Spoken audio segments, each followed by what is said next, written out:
So GM had an announcement this week, a very odd announcement. They released a fact sheet, and then I think only Reuters like read it. You know, and like Reuters had headlines like GM walks away from CarPlay, and we saw that headline and we were no, that's dumb. And then we acquired the fact sheet, which we published so people could actually see this was sourced, because it is such a bonkers thing to say that we didn't think people would believe our headline. So we like put the PDF in the story. They're walking away from CarPlay and Android Auto in just the EVs. And their reasoning is that the cars are computers now, and that they want to do things like have you use the built-in nav so that when you're on your way to a charging station, the battery's preconditioned so you can charge faster. Yeah, that sounds great. I wish they'd thought of that 20 years ago. Like, welcome to the party, GM. I think this is the beginning. I think every automaker is going to start to do things like this in 5 years. That's the public reasoning, right? And it's like that reading the story, it was like, that's the one thing they could think to say that sounded like a feature. And then everything else is just, we don't make any money from CarPlay, and we think there's a lot of money to be made in not CarPlay, right? Like, is there any other way to read this than that? Yeah, Patrick George did a great piece for the site that was just that. He went and spoke to a lot of people, and they're like, "Oh yeah, they just want to make money, and so they're gonna kill it so that they can like." Yeah, the future of cars is no steering wheels, and you're shopping all day in the car, or looking at ads while you like stream movies or whatever. Like just like Minority Report. I have been to enough CES future of car panels where they're like, soon we will reclaim the time you spend commuting. And it's like, oh, awesome. For what? For literature? For art? And like for advertising and e-commerce. It's like, oh, that's not what I thought. We get 30%. It's like to improve the human condition. And it's like, no. Shopping. Candy Crush. Candy Crush. So yes, I think that's what GM wants to do. I do think there's some valid stuff in there, right? If you make a self-driving car and you don't control the navigation system, you almost certainly have a problem. Every Tesla owner has already experienced this life, right? Where like there's no CarPlay integration. They've asked for it, but Tesla's like, this is the future. We want to control your experience in the car. Mm-hmm. We're going to put games on here. We're going to do over-the-air updates every day. Every automaker thinks that's their future too. Whether or not they can execute at the level that Tesla has executed remains to be seen.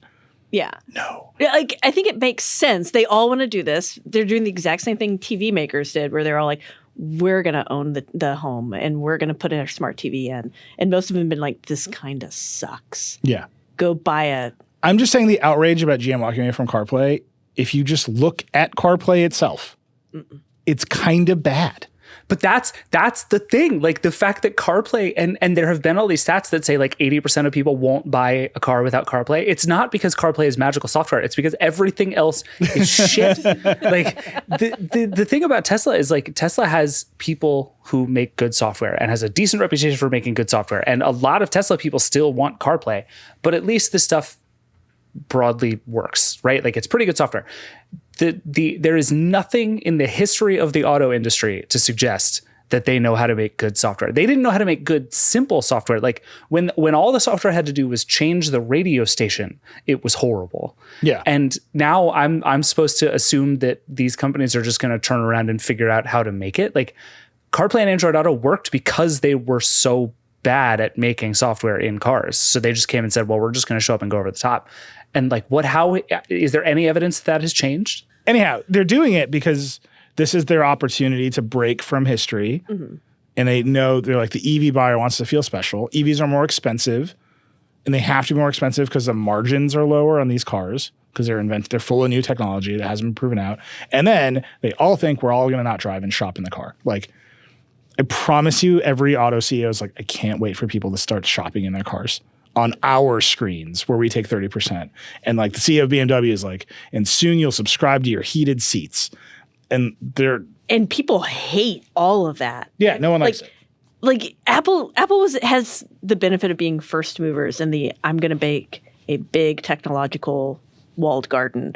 And all the car companies are now like 30 years later saying, we're going to do it too. And everybody's like, no, that sucks. Yeah. Yeah, we're just heading back to the early days of cell phones where everybody had their own operating system with their own app store, with their own brand new ideas about how to do absolutely everything. And the weird thing that's different here is they're all picking Android. It's fair. Because it's easy to build on. Well, but it's like weird. So like the GM system is Google built in. So it's not 100% clear if the thing is Android. Yeah. Like the operating system is Android, but the navigation is Google Maps.